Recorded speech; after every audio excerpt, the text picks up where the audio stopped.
1ပြီးသွားပြီဆိုလို့ရှိရင်ကျွန်တော်တို့က interior day 2ကိုသွားမယ်နော် interior day 2မှာကျတော့ကျွန်တော်တို့က day 1ထပ်ပို့ပြီးတော့ spacing လဲကျယ်လာတယ် spacing ကျယ်လာတာဖြစ်တဲ့အတွက်ကျွန်တော်တို့က view ချိန်ရတဲ့ view တွေကလည်းပို့ပြီးတော့များလာတယ်နော်ဒီမှာဆိုလို့ရှိရင်ကျွန်တော် living room ရှိမယ်ပြီးရင်ကျွန်တော် kitchen ရှိမယ်ပြီးတော့ကျွန်တော်က dining table ရှိတဲ့နေရာရှိမယ်ပြီးတော့ကျွန်တော်ကအပြင်ဘက်ပေါ့နော် outdoor လေးလည်းနည်းနည်းပါလာပြီနော်ဒီမှာရေကန်လေးနဲ့ထိုင်ကုန်လေးနဲ့ဒီနေရာမှာကျွန်တော်ကအပင် site ပို့တာလေးထားထားတာပေါ့နော်အဲ့တော့ဒီ model လေးကိုကျွန်တော်ကအရင်ဆုံး Luminar ထဲမှာ import လုပ်ရမယ် import new model ပေါ့ပြီးရင်ကျွန်တော်ကဒီ interior day2 ဆိုတာလေးကိုယူပြီးတော့ open လိုက်မယ်ကျွန်တော် Luminar မှာဆိုလို့ရှိရင်ကျွန်တော် model name ကကြတော့တစ်ခေါက် open ထားရဆိုလို့ရှိရင်ကျွန်တော် model name ကထပ်နေတော့ဒီလိုမျိုးလေးလာပြီးတော့ notice လေးပေးတယ်အဲ့ခါကျရင်ကျွန်တော်ကမထပ်အောင်လို့ခဏတစ်လုံးနောက်ကနေပြီးတော့1 to 9ပေါ့နော်1 to 9ပဲဖြစ်1 to 10ပဲဖြစ်အဲ့ဒီကမှကျွန်တော်က plan တစ်လုံးလေးရိုက်ထည့်လိုက်ရင်ရသွားတယ်အဲ့တော့ချက်မှာတော့တစ်ခေါက်ဖွင့်ဘူးလို့ပေါ်တာပေါ့နော်မောင်လေးတို့မှာတော့ပေါ်မှာမဟုတ်ဘူးအဲ့ခါကျရင်ကျွန်တော်က okay လို့နှိပ်ပြီးလိုက်ရုံနော် model ရောက်လာပြီဆိုလို့ရှိရင်ကျွန်တော်ကဒီ ground တနေရာပေါ့နော်ဘယ်နေရာပဲဖြစ်ဖြစ်ကျွန်တော်ကရတယ် click ချလိုက်မယ်ပြီးတော့ကျွန်တော်နောက်တစ်ခေါက်ထပ်ပြီးတော့ click ချလိုက်တယ်ဆိုလို့ရှိရင်ကျွန်တော် model ကထပ်ပြီးတော့ကျွန်တော်ကထပ်နေတာနော်အဲ့ဒါကြောင့်မို့ကျွန်တော်က click တစ်ခေါက်ချပြီးရတယ်ကျွန်တော်ကဒီ select ဆိုရယ်မြားလေးနဲ့ကျွန်တော်ပြန်ပြီးတော့ထွက်ပြီးမဟုတ်ရင်ကျွန်တော်ကဒီနေရာမှာပဲထက်ကကျွန်တော်ချမိနေလိမ့်မယ်နော် select ဆိုရယ်မြားလေးနဲ့ပြန်ထွက်မယ်ပြီးရင်ကျွန်တော်ဒီမှာဆိုလို့ရှိရင်ကျွန်တော်အမြဲ model ကိုကျွန်တော်ကဒီ ground နဲ့ကျွန်တော်နည်းနည်းလေးခွာပြီးရမယ်ဘာလို့လဲဆိုတော့ကျွန်တော်ဒီမှာဆိုလို့ရှိရင် ground ကကျွန်တော်ဒီမှာရေကန်ထားမှာဆိုလို့ရှိရင် ground ကအောက်မှာကျွန်တော်ကမြင်နေရတော့မျက်တွေပါလေကျွန်တော်မြင်နေရတယ်နော်အဲ့အကြောင်းမို့ကျွန်တော်ကအမြဲတမ်း model လေးကိုကျွန်တော်က move up လေးနဲ့ကျွန်တော်အပေါ်လေးကိုနည်းနည်းလေးအမြဲတမ်းရွှေ့ပြီး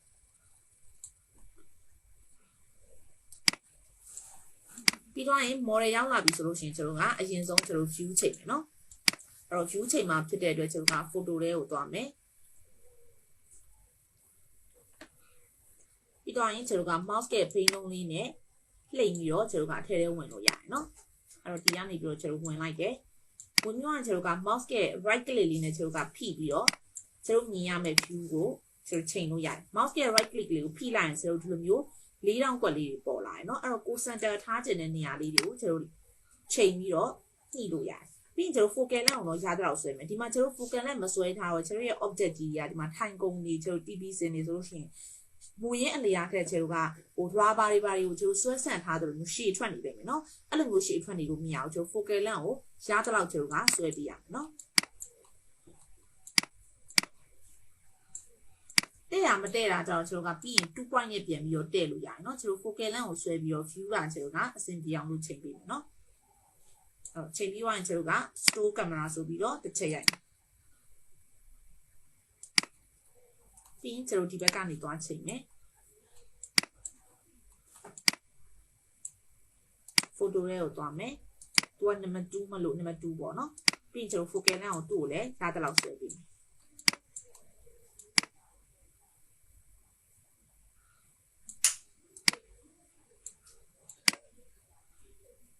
ပြီး mouse က right click လေးနဲ့ဖိပြီးတော့ကျွန်တော် center လေးကြောင်ကိုချိန်ပြီးเนาะအဲ့တော့ကိုကဘာကို center ထားကျင်တာလဲ center ထားကျင်တဲ့ဟာကိုချိန်လို့ရတယ်ပြီးရင် store camera ဆိုပြီးတော့တစ်ချက်ရိုက်အဲ့တော့ view ချိန်ပြီးသွားပြီဆိုလို့ရှိရင်ကျွန်တော်ကအခုဒီမှာဆိုလို့ရှိရင်ကျွန်တော်ဒီ view ကိုပဲကျွန်တော်ချိန်ရသေးတယ်เนาะဒီဘက်က view ကိုကျွန်တော်မချိန်ရသေးဘူးအဲ့တော့ဒီမှာဆိုလို့ရှိရင်လည်းကျွန်တော် kitchen လေးကိုလည်းချိန်ပေးအောင်မယ်เนาะဒီနားလောက်ကနေချိန်ပြီးတော့ကျွန်တော် focal length ကိုရတဲ့လောက်ဆွဲပြီး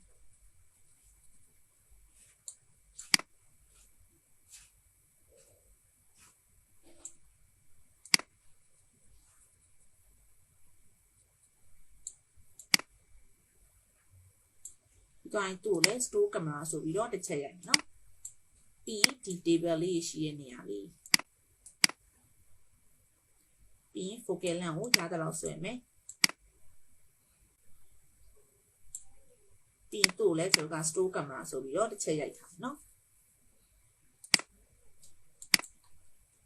ပြီးဒီဘက်ကနေပြီးတော့မြင်ရမယ့် view ပေါ့ focal length ကိုဆွဲမယ်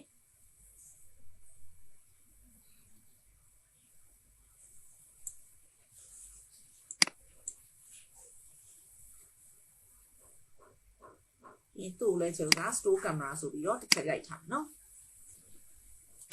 ပြီးတော့ရင် view ချိန်တာပြီးသွားပြီဆိုလို့ရှိရင်ကျွန်တော်ကတက်ချကတ်တဲ့အပိုင်းကိုသွားမယ်အဲ့တော့ bill ကိုသွားပြီးတော့ကျွန်တော် material ပေါ့နော် အဲ့တော့တက်ချားတော့ကျွန်တော်ကဒီ floor ကိုစပြီးတော့ကတ်မှာဖြစ်တဲ့အတွက်ဒီ floor ကို selection မှတ်လိုက်တယ်မှတ်ပြီးတော့ကျွန်တော်က indoor ရနေမှာ wood ပေါ့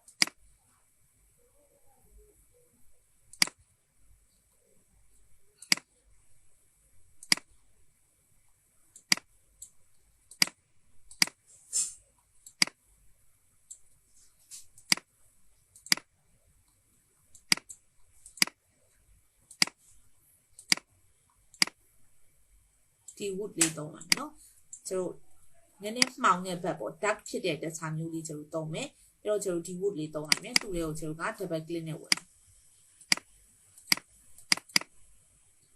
ပြီးရင်ကျွန်တော်က gloss ကိုနည်းနည်းတင်မယ် reflectivity ကိုနည်းနည်းလေးတင်မယ် relief ကိုကျွန်တော်များများတင်မယ် scale မှာကျွန်တော်က scale ကိုနည်းနည်းလေး short ပေးပေါ့နော်ပြီးရင်ကျွန်တော် weathering မှာကျွန်တော်က wood ကိုနည်းနည်းတင်ပေးလိုက်ရင်ရပြီဒါမဲ့ကျွန်တော်ကဒီမှာဆိုလို့ရှိရင်ကျွန်တော်အလင်းအရန်ပြန်နေတာအဲ့ဒါကြောင့်မို့ကျွန်တော်က object တွေကနေမှာ light and utility တွေကနေမှာ reflection control place တဲကိုသွားမယ်နော် place တဲကိုသွားမှကျွန်တော်ကဒီ reflection control လေးကိုတွေ့မှာပြီးရင်ကျွန်တော် click ချက်ချလိုက်ချလိုက်ကျွန်တော်ဒီမှာတက်ချအခုနနဲ့ကျွန်တော်ထားစီပဲနော်တကယ်တက်ချပေါ်လာတယ်အဲ့ဒီခါကျမှကျွန်တော်ကသူ့ကို scale တွေကိုနည်းနည်းလေးကြည့်ပေးမယ် scale လေးကို close လေးကိုကျွန်တော်နည်းနည်းလေးထပ်တင်နည်းနည်းလေးပြောင်းပြမယ်ဒီလောက်ဆိုရင်အဆင်ပြေပြီเนาะပြီးတော့ကျွန်တော်ဒီ carpet အဲ့တော့ indoor ထဲမှာကျွန်တော် fabric ရှိတယ်ကျွန်တော် outdoor ထဲမှာကျတော့ကျွန်တော်က fabric မရှိဘူးเนาะ fabric မရှိလို့ကျွန်တော်ဒီ outdoor ထဲမှာကျွန်တော် fabric ကိုမသုံးတာ indoor ထဲမှာပဲကျွန်တော်က fabric ရှိတယ်အဲ့တော့ indoor ထဲကနေမှကျွန်တော် fabric ထဲကနေမှဒါလေးသုံးတယ်เนาะသူ့ကိုကျွန်တော်က gloss ကို short မယ် fabric ပဲဖြစ်ဖြစ်ကျွန်တော် leather ပဲဖြစ်ဖြစ်ဖန်တီးမယ်ဆိုလို့ရှိရင်ကျွန်တော်က gloss ကိုလည်း short ပေးရတယ် reflectivity ကိုလည်း short ပေးရမယ် relief ကိုကျွန်တော်ကများများတင်မယ် scale ကိုကျွန်တော် short scale ကကျွန်တော်ကအများကြီးတင်တယ်လားကျွန်တော်ဒီမှာအစစ်နဲ့မတူတော့ဘူးเนาะဒီလိုမျိုးကြီးကျွန်တော်ကတက်ချာကတ်ထားတဲ့ပုံစံကြီးဖြစ်နေမှာဆိုတာဖြစ်တဲ့အတွက်ကျွန်တော်က scale ကိုလည်း short ပြီเนาะပြီးတော့ရင်ကျွန်တော် fabric တော့မရှိဘူးဒီမှာကျွန်တော်ကသူ့နဲ့နီးစပ်ရ leather ကိုလည်းကျွန်တော်ကအများကြီးတင်ကျွန်တော်ညစ်ပတ်သွားတယ်เนาะ weathering ကျွန်တော် leather ကိုရွေးပြီးတော့နည်းနည်းလေးတင်ပြီးရပြီပြီးရင်ကျွန်တော် colorization ပြင်အားပေါ့ပြင်အားကိုကျွန်တော်ကအဆုံးထိတင်လိုက်မယ်ကျွန်တော်အဖြူဘက်ကိုမသွားဘူးเนาะအဖြူဘက်ကိုမသွားဘဲနဲ့ကျွန်တော်ကတခြားအရာလေးပေါ့ဟိုဒီကျန်းကင်းနဲ့ကျွန်တော် light ဖက်မဲ့အရာပေါ့เนาะ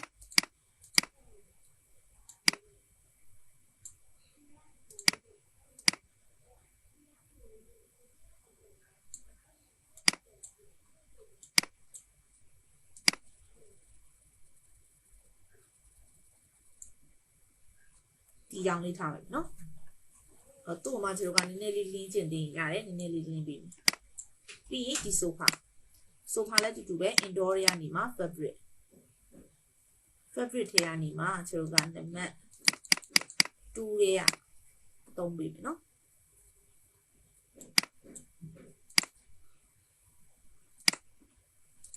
သူ့ကိုသုံးလိုက်တယ် gloss ကို short မယ် reflectivity ကို short မယ် relief ကိုတင်မယ် scale ကို short ပေးမယ်scale ကိုနည်းနည်းလေးပဲထားမယ်နော်လုံးဝ short ပြီးရင် weathering မှာကျွန်တော်က leather ကိုတင်ပြီးပြီအများကြီးတင်ကျွန်တော်ညစ်ပတ်သွားတယ်နော်အများကြီးတော့မတင်ကျွန်တော်နည်းနည်းလေးပဲတင်မယ်ပြီးရင် colorization ကိုအဆုံးထိတင်မယ်အဆုံးထိတင်လိုက်တော့ကျွန်တော်က black ဖြစ်သွားတယ်နော်အဲ့တော့ white ပြောင်းချင်တယ်ဆိုရင်ကျွန်တော်ကဒီ bar တန်းကိုအဆုံးထိပြန်တင်လိုက်ရင် white ဖြစ်သွားတယ် bar တန်းကိုဒါကျွန်တော်ကအောက်ထိဆွဲချလိုက်မယ်ဆိုလို့ရှိရင်လုံးဝ black အပေါ်တင်တယ်ဆိုလို့ရှိရင် white နော်သူနဲ့မဆိုင်ဘူးနော် colorization ကကျွန်တော်ကပြင်းအားအခုဒီမှာကျွန်တော်က white ထားလိုက်ဆိုရင် white ကပြင်းပါလားနည်းမယ်ဆိုလို့ရှိရင် black ဖြစ်သွားတယ်များတယ်ဆိုလို့ရှိရင် white ဖြစ်သွားတယ်သူကပြင်းအားเนาะ colorization က color တွေကဒီမှာပဲသွားပြီးတော့ရွှေ့ပြရမှာပြီးရင်သူ့ကိုကျွန်တော် copy ပို့လိုက်မယ်ဒီခေါင်းလေးကိုလည်းကျွန်တော်က standard ပြီးရင် menu တွေကနေပြီးတော့ paste ပြီးရင်ကျွန်တော်ဒီခေါင်းလေးကိုတော့ကျွန်တော် color ပြောင်းမယ်เนาะ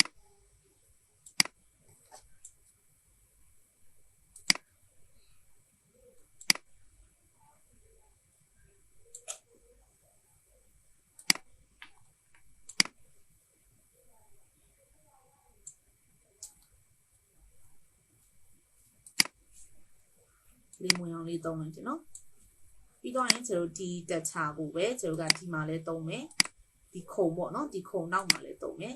standard ထဲကနေမှကျွန်တော် standard တစ်ခုရွေးပြီးတော့ menu တွေကနေ paste ဒီခါကျွန်တော်ဘားတန်းကိုအောက်ဆုံးထိဆွဲချလိုက်နော်ဒီတက်ချပဲချက်သုံးလိုက်တာပဲနော်သူကကျတော့အဖြူသူကကျတော့အနည်း ပြီးတော့ရင်ကျွန်တော်ဒီ window တွေသူ့ကိုကျွန်တော် glass ပြောင်းမယ်ပြီးကျွန်တော်ဒီ window ရဲ့ဘောင်ကြတော့ကျွန်တော်က aluminum သုံးပါအဲ့တော့ indoor ရနေမှာ metal ပေါ့ aluminum ဆိုတော့ကျွန်တော်က metal ထဲမှာ aluminum gloss ကိုလည်း short မယ်နော် reflectivity ကိုလည်း short မယ်ကျွန်တော် map type လိုချင်လို့ short တာပြီးရင် relief ကိုလည်းကျွန်တော်က short မယ် map scale ကိုလည်းကျွန်တော်ကလုံးဝ short မယ်ချောလိုချင်လို့ကျွန်တော် scale ကို short တယ် relief ကိုလည်းကျွန်တော် short တယ်ပြီးတော့ကျွန်တော်ကဒီမှာ H မှာကျွန်တော်အနားလေးနည်းနည်းလုံးပေးမယ် aluminum မှာကျွန်တော်ကနည်းနည်းလေးတင်ပေးမယ် weathering လုပ်ပေးမယ် reflectivity ကိုနည်းနည်းလေးတင်မယ်ဒီလောက်ပေါ့ပြီး colorization ကိုကျွန်တော်အဆုံးထိတင်ပြီးတော့ဒီ garden ကိုအောက်ကိုဆွဲချလိုက်မယ်ဒါဆိုရင်ကျွန်တော် black ပြောင်းသွားနော်ပြီးရင်သူ့ကို copy ကူးမယ် copy ကူးပြီးတော့ကျွန်တော်ဒီအောက်က sofa အောက်ကခုံတိုင်းနေမှာလေကျွန်တော်က standard ထဲကနေမှာသူ့ကိုပဲ menu တွေကနေပြီးတော့ place standard တစ်ခုပေးလိုက်တာနော်အဲ့တော့သူ့ကိုပဲကျွန်တော်ကသုံးလိုက်တာပဲသူ့ကို menu တွေကနေပြီးတော့ copy ပြီးရင်သူ့ကိုကျွန်တော်က standard တစ်ခုပေးလိုက်တယ် standard ပေးရဆိုတာကျွန်တော် custom တွေကနေပြီးတော့ standard တစ်ခုရေးပြီးတော့သူ့ပေါ်မှာကျွန်တော်က menu တွေကနေမှာ paste နော်ပြီးရင်ဒီအောက်ကဒီခုံတိုင်းနေမှာလဲခြေတိုင်းနေလဲတူတူပဲ standard ရွေးလိုက်တယ် menu တွေကနေမှာ paste standard မရွေးဘဲနဲ့ကျွန်တော်ကတခြားခုခုရွေးပြီးတော့မှmenu တွေကနေ paste လုပ်လဲရရင်เนาะချက်တာအလွယ်မလို့ standard ရွေးလိုက်တာအဲ့တော့သူ့လည်းတူတူပဲသူ့ကို selection မှတ်တယ် standard မရွေးဘဲနဲ့ကျွန်တော်ကဒီမှာ glass သွားရွေးလိုက်တယ်ပေါ့သူ့เนาะပြီးတော့မှကျွန်တော်ကဒီမှာ menu တွေကနေပြီးတော့ paste ဒါဆိုလဲရတာပဲเนาะအဲ့တော့ standard မရွေးဘဲနဲ့တခြားဟာရွေးလဲရတယ်เนาะအဲ့တော့သူ့ကိုကြတော့ကျွန်တော်ကဒီနားမီးလုံးတွေမှာလဲသုံးပါအဲ့တော့ standard menu တွေကနေမှာ paste ဒီမှာလဲသုံးမယ်ဒီမှာလဲသုံးမယ် standard menu တွေကနေမှာ paste ပြီးရင်ဒီကြိုးတွေเนาะဒီကြိုးတွေမှာလဲကျွန်တော်ကသုံးမယ်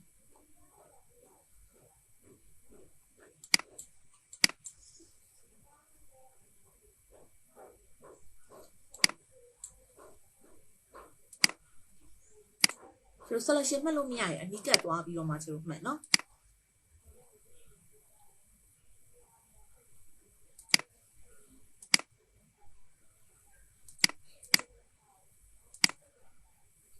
သူ့ကိုဒါတော့ကျွန်တော်က midi လောက်မှာဖြစ်တဲ့အတွက်သူ့ကိုကျွန်တော် standard ပဲပေးခဲ့เนาะပြီးရင်ဒီထဲက midi လောက်မှာဖြစ်တဲ့အတွက်သူ့ကိုလည်း standard ပဲပေးခဲ့ပြီးရင်ကျွန်တော်ဒီဖောင်နေလည်းတူတူပဲကျွန်တော်ကဒီ aluminum သုံးပါเนาะပြီးရင်ကျွန်တော်ဒီ kitchen တစ်ခုလုံးလည်း standard ထဲကနေမှာကျွန်တော်က menu တွေကနေ paste aluminum ပဲသုံးပါပြီးရင်ဒီပစ္စည်းတွေเนาะဒီပစ္စည်းတွေလည်းတူတူပဲကျွန်တော်က aluminum ပဲသုံးမယ် standard menu တွေကနေမှာ paste ဒါပေမဲ့ကျွန်တော်ကသူကကျတော့အဖြူရောင်သုံးမှာဖြစ်တဲ့အတွက်ကျွန်တော်အဖြူရောင်ပြောင်းပြီပေါ့เนาะအတွင်းထဲကိုကျွန်တော်ကအဖြူအောင်သုံးပါသူကတော့အပြင်ကတော့အမဲရောင်ပဲ standard menu တွေကနေပြီးတော့ paste ဒီအတွင်းကကျွန်တော်ကအမဲရောင်မဟုတ်လေဖြူအောင်ပြောင်းမှဖြစ်တဲ့အတွက်ဘားတန်းကိုဖြူအောင်ပြောင်းပြီးပြီးရင်သူလည်းအမဲရောင်ပဲ standard menu တွေကနေမှ paste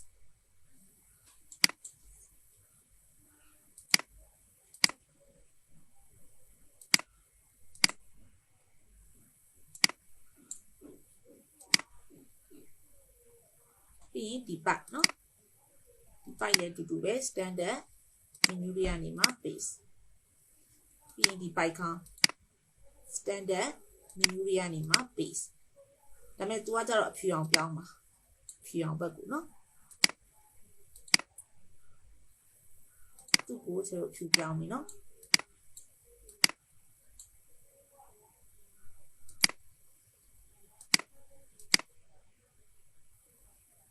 ဒီမီခလုတ်ကလည်းအဖြူအောင်ပြောင်းပါပြီးရင်သူကကျွန်တော်က glass ပြောင်းပါเนาะမှန်ပြောင်းပါ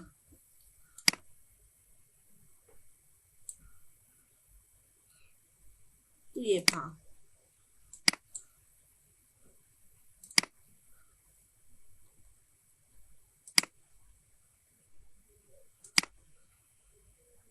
သူက ကကြောင့်ကျွန်တော်ကဒီရာက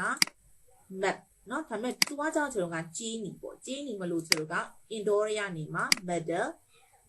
brush လည်းရှိရကျွန်တော် bronze လည်းရှိရနော်ကျွန်တော် bronze ပဲသုံးလိုက်မယ်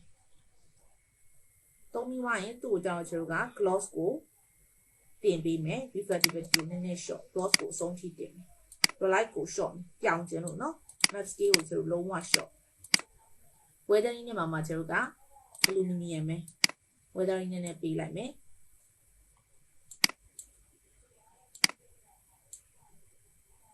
reflectivity ကိုလည်းနည်းနည်းလေးပေးမယ်ပြီးရင်သူ့ကိုကျွန်တော် copy ကူးမယ်နော် copy ကူးပြီးတော့ဒီမှာလဲကျွန်တော်က standard base ပြီးရင်ဒီမှာလဲ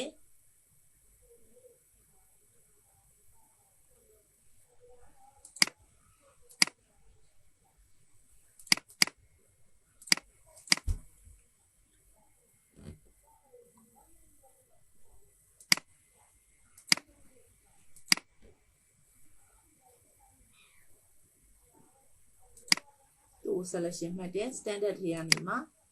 base နော်ဒီတော့ဆိုလို့ရှိရင်ကျွန်တော်ကဒီ map type နော်ဒီ map type ကိုကျွန်တော်က menu တွေကနေပြီးတော့ copy ကျွန်တော်ဒီမှာလဲအဲ့ map type ထား standard menu တွေကနေမှာ base ပြီးရင်ဒီအထဲထဲမှာလဲတူတူပဲနော် standard menu တွေကနေမှာ baseပြီးသူလည်းတူတူပဲ standard menu ရနေပြီးတော့ base ပြီးရင်ဒီခုံစပွဲအောက်เนาะစပွဲအောက်ခြေလည်းတူတူပဲ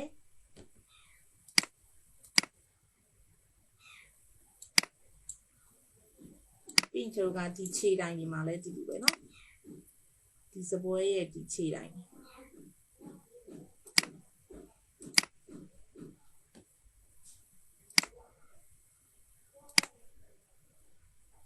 ဒါဆိုရင်ကျွန်တော်ဒီ map type သုံးတဲ့နေရာတွေကကုန်သွားเนาะပြီးသွားဆိုလို့ရှိရင်ကျွန်တော်ကဒီပကြီကားတွေကိုကျွန်တော် gloss နဲ့ reflection ရှိအောင်လို့ကျွန်တော်ကသူ့ကိုမှန်နဲ့တူအောင်လို့ပေါ့เนาะမှန်နဲ့တူအောင်လို့ကျွန်တော်ကသူ့ကို standard ပေးရမယ် standard ပေးမှသူကကျွန်တော်ဒီပကြီကားတွေကတွေ့လာဒီမှာကျွန်တော်မှန်ထည့်ထားတယ်လို့မျိုးပြောင်းလာเนาะအဲ့လိုမျိုးပြောင်းလာအောင်လို့ကျွန်တော်ကသူ့ကို standard ပေးမယ်standard ပေးလိုက်မှာလေပြောင်းသွားပြီဆိုမှန်ရှိတယ်လို့မျိုးပဲเนาะမှန်ထည့်လိုက်တယ်လို့ပဲသူ့လည်းတူတူပဲ standard ပြီးတော့ရင်ဒီဘက်မှာလည်းကျွန်တော်ပကြီကားတစ်ခုရှိသေးတယ်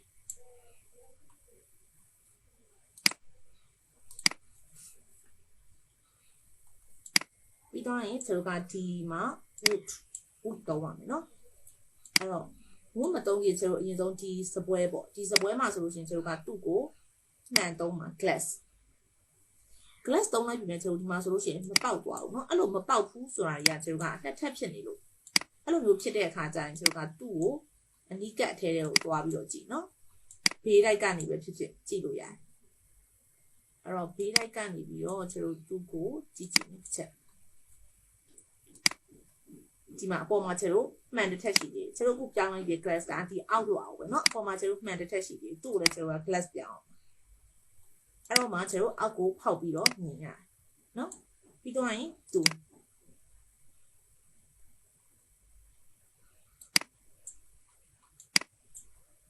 ကကြတော့ကျွန်တော်ကသူ့ကို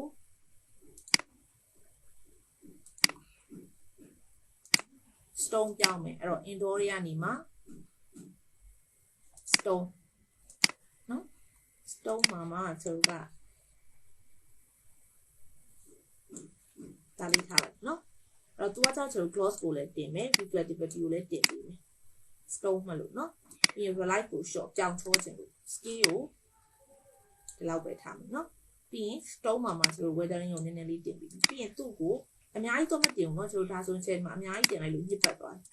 အများကြီးတော့မတင်ဘူးနည်းနည်းလေးပဲတင်မယ်ပြီးရင်သူ့ကို copy ကူးမယ်ဒီ stone အမျိုးအစားပဲကျွန်တော်ကဒီမှာလဲသုံးပေးမယ်ဒီစပွဲမှာလဲเนาะstandard base ကျတို့တခြားတွေကတ်တဲ့ခါကျရင်ကျတို့တူဝဲဟာတွေကိုအရင်ဆုံးကတ်ပြီးเนาะဒါမှကျတို့ကညံ့တာအဲ့တော့ဒီမှာဆိုလို့ရှိရင်ကျတို့ scale ကိုတော့နည်းနည်းလေးကြီးရတော့မှာပေါ့เนาะ close လေးကိုတော့နည်းနည်းလေးပြန်တင် reflectivity ကိုလည်းနည်းနည်းလေးတင် close ဆင်ရပြီပြီးတော့ရင်ကျတို့ဒီ B တို့เนาะဒီ cabinet ကိုကျတို့ကဒီခါကျတို့ outdoor တွေကတခြားသုံးလိုက်မယ်เนาะ outdoor တွေကနေမှကျတို့က wood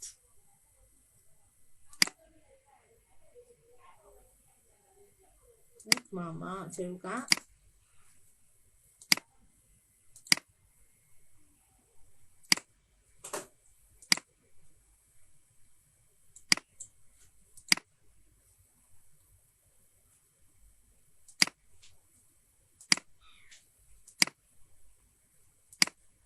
ဒါလေးသုံးလိုက်နော်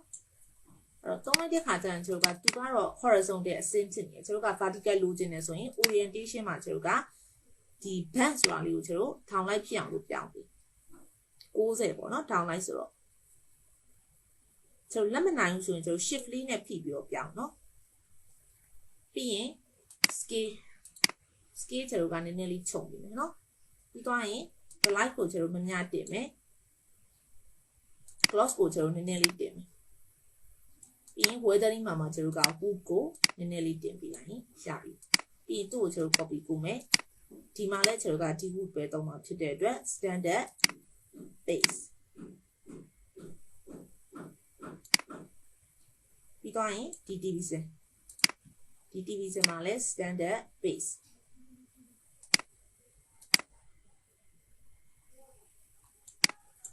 ပြီးတော့ရင်ဒီစပွဲဒီမှာလဲ standard base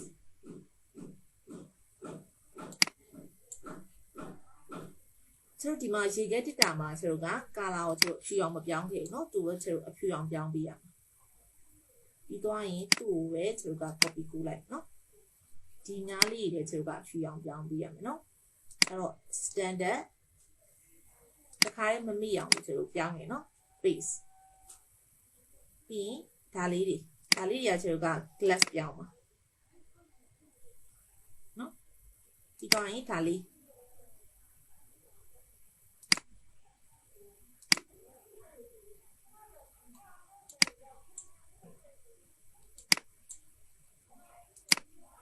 လောက်ဆင်ရပြီเนาะပြီးတော့ရင်ဒီအတွင်းပိုင်းမှာကျတို့ဘယ်နေရာလေးကြံသေးလဲဆိုတော့ကျတို့ဒီ wood ကြံသေးရเนาะဒီမှာဆိုလို့ရှိရင်ကျတို့ကသူ့ကို indoor တွေကနေပြီးတော့ wood ပဲဒီလေเนาะပပေါက်အဲ့တော့ဒီ wood သုံးပေးလိုက်မယ်သုံးပြီးသွားရင်ကျတို့ကသူ့ကိုလည်းဒီလိုပဲ orientation မှာကျတို့က band ကိုလှည့်ပြီးဆို horizontal ဆိုရင်တက်ချာရတချို့တက်ချာရကြည့်လို့သိမလှအောင်เนาะ vertical မှာကြည့်လို့လှတာဖြစ်တဲ့အတွက်ကျတို့က60လှည့်မယ်ပြီးရင် relight ကိုတင် scale ကို short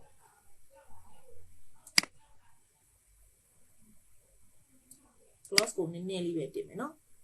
ပြီးရင် weathering မှာ wood ကိုများတင်ပြီးနည်းနည်းလေးများပေါ့เนาะပြီးတော့ကျတို့သူ့ကို copy ကူးမယ်ကူးပြီးရင်ကျတို့နောက်ထပ်ဘယ်နားလေးကြံသေးလဲပေါ့အတွင်းပိုင်းမှာကျတို့လိုက်ကြည့်เนาะအတွင်းပိုင်းမှာတော့ကျတို့ကမကြံတော့ဆိုတော့ဒီတကားတစ်ခုပဲကြံတော့အဲ့တော့ကျတို့အပြင်တင်းနဲ့ထွက်လိုက်မယ်เนาะအပြင်ထွက်ပြီးတော့ကျတို့ကဒီနေရာတွေမှာကျတို့အခုနောက် wood ကိုသုံးမယ်အဲ့တော့ standard တွေကနေမှ base ပြီးဒီနေရာတွေလည်း standard ထဲကနေမှအခုနောက် wood ပဲသုံးမှာဖြစ်တဲ့အတွက် base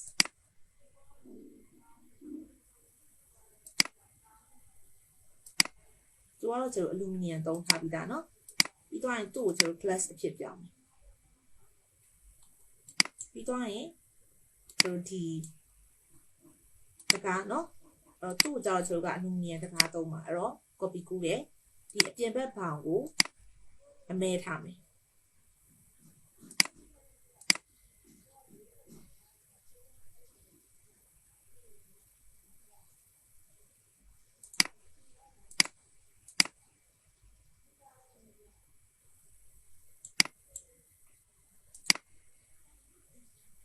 ပြီးရင်ဒီအတွင်းကိုကြတော့ glass ထားမယ်เนาะ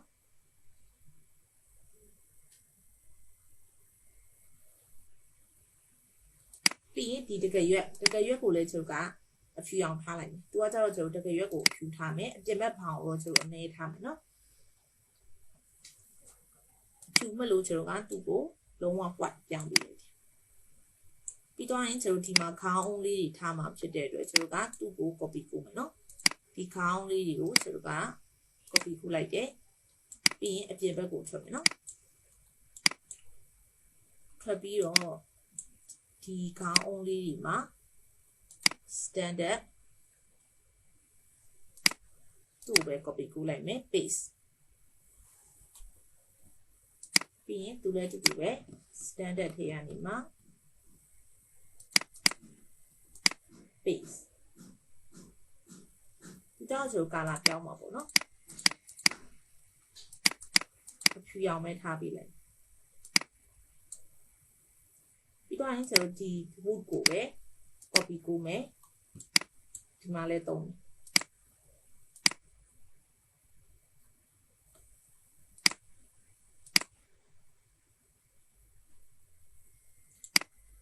ပြီးတော့ကျွန်တော်အတွင်းထဲမှာကျွန်တော်က wall တွေကိုကျွန်တော် plaster မလုပ်ခဲ့ရသေးဘူးเนาะအဲတော့မို့ကျွန်တော်ကဒီလေးကနေမှကျွန်တော် outdoor ပေါ့ဒီ wall ကို selection မှတ်တယ် outdoor တွေကနေမှ plaster အော် plaster တစ်ခုရေးပေါ့เนาะရွေးပြီးဆိုလို့ရှိရင်ကျွန်တော်က relief ကိုလည်း short မယ် scale ကိုလည်းအဆုံးထိ short မယ်ပြီးတော့ရင် colorization ကိုအဆုံးထိတင်ပေးမယ်ပြီးရင်သူ့ကို weathering လုပ်ပေးရအောင်မယ်เนาะweathering မှာကျွန်တော်က stone ကို weathering နည်းနည်းလေးတင်ပေးမယ်ပြီးတော့ရင်သူ့ကိုနည်းနည်းလေးထပ်တင်အောင်မယ်เนาะ weathering ကိုကျွန်တော် 0.2 လောက်ပေါ့ဒါမှကျွန်တော်နည်းနည်းလေး weathering ရှိမှကျွန်တော်ဆက်ရလေးရှိမှเนาะပြီးရင်သူ့ကိုကျွန်တော် copy ကူးတယ်ဒီအပေါ်ဘက် wall လေးအတူတူပဲเนาะ standard ပြီးရင် paste ဒီ ceiling လည်းအတူတူပဲဒီ plaster ပဲသုံးပါ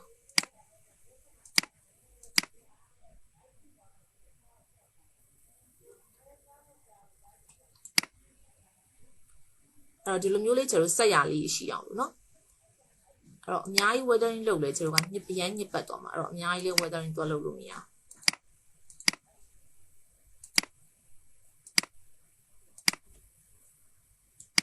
ပြီးတော့ကျွန်တော်အပြင်ထွက်မယ်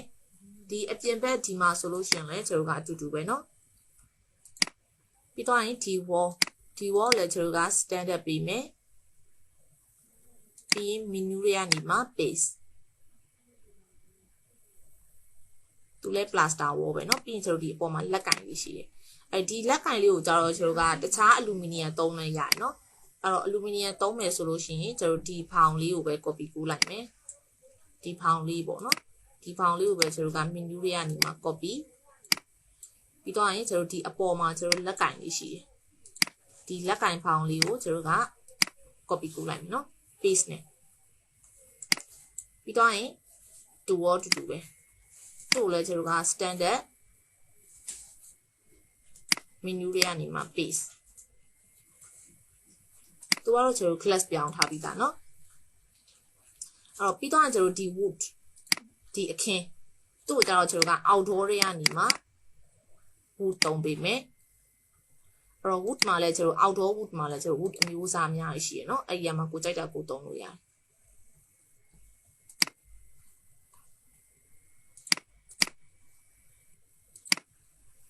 ဒါသုံးလိုက်မယ်သုံးရင်ကျွန်တော်ကသူ့ကို scale တီးပြီးမယ်เนาะ scale တီးပြီးမယ်ပြီးရင်ကျွန်တော် relief ကိုတင်မယ် cross ကိုနည်းနည်းတင်မယ် weathering မှာကျွန်တော်က wood ကိုနည်းနည်းလေးတင်ပေးလိုက်ဆိုရင်ရပြီပြီးတော့ကျွန်တော်ဒီတိုင်ဒါကိုကြွေပြအဲ့တော့ indoor တွေကနေမှကျွန်တော်ကတိုင်ပေါ့เนาะကြွေပြကတ်မှာဖြစ်တဲ့အတွက်တိုင်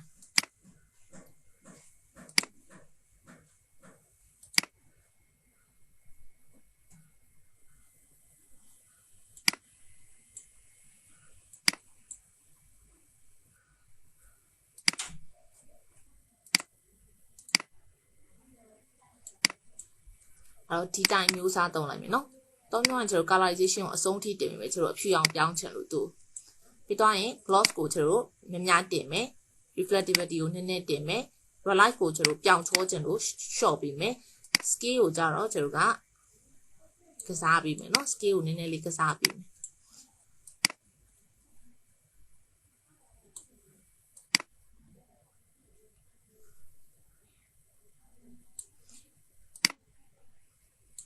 သူကလုံးဝအဖြူပြီးတော့ရင်ကျွန်တော်ဒီ water သူ့ကိုကျွန်တော်ရေဖြစ်ပြောင်းနော်အဲ့တော့သူ့ကိုကြတော့ကျွန်တော်က nature တွေကနေမှ water မှာမှကျွန်တော်က nice pool ပေါ့နော်ရေကူးကန်ဆိုတော့ကျွန်တော်က pool water ဖြစ်ပြောင်းလိုက်တယ်နော်ဒါဆိုလို့ရှိရင်ကျွန်တော်တက်ချာကတ်တဲ့အပိုင်းကပြီးသွားပြီအဲ့တော့ကျွန်တော် photo ထဲမှာတွားကြည့်မယ်ဘယ်နာလေးလိုသေးလဲလို့